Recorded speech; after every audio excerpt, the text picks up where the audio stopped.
স্ত্রীকে পিটিয়ে খুন, গ্রেপ্তার স্বামী। ঘটনা খোয়াই গৌরনগর এলাকায়। খোয়াই গৌরনগর এলাকায় ঘরের মধ্যে এক মহিলার মৃতদেহ উদ্ধার। মৃত মহিলা রমলা ঝাড়া, যার বয়স 40 বছর।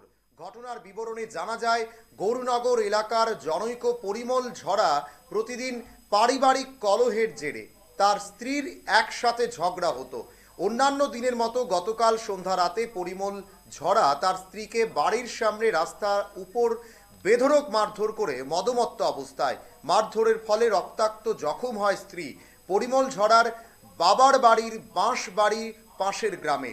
স্ত্রীকে মারধর করে রক্তাক্ত অবস্থায় পরিমল ঝরা তার বাবা মঙ্গল ঝরার বাড়িতেই রেখে দিয়ে নিজ বাড়িতে চলে আসে।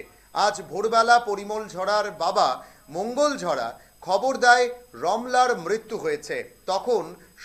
তখন পরিমল ঝরা ও তার বড় ভাই গণেশ ঝরা মৃতদেহ পরিমলের বাড়িতে এনে রেখে দেয়। তখন প্রতিবেশী মৃতদেহ দেখে খোয়াই থানায় খবর দেয়।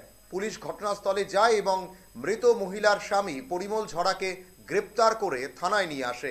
পুলিশ গোটা ঘটনার তদন্ত করছে বলেও জানিয়েছেন।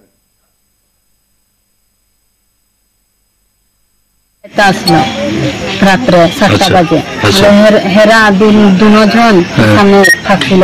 লেহের বউরে অনেক মারতা আছে, মায়েরা উঠাই পটকাতে আছে। পরে লাশ হয়েছে, পরে ওই নালার মধ্যে লইয়া একবারে চুবাইতে আছে, চুবাইয়া এখানে মরছে মানুষটা। কয়টার সময় ঘটনা ঘটছে? 7টা, সকাল 7টা, রাত্রে 7টা। তারপরে কি হয়েছে? তারপরে দোকান দিকে আয়া পরে আরেকবার গেছে, এইখানে সামনে নাই। ওরা কোন দিকে চলে লইয়া গেছে হেরা। আচ্ছা, তো এলাকাবাসী কোন সময় দেখতে পারছে বিষয়টা? এরা তো দিনে দেখছে, সকালে আর কি। আজকে সকালে দেখছে? সকালে আনছে, তো সকালেই আনছে। তাই নাম কি? রমলা। রমলা রমলা ঝরা। ঝরা। বয়স কত? জানা না। তাই স্বামীর নাম কি? পরিমল ঝরা। পরিমল ঝরা।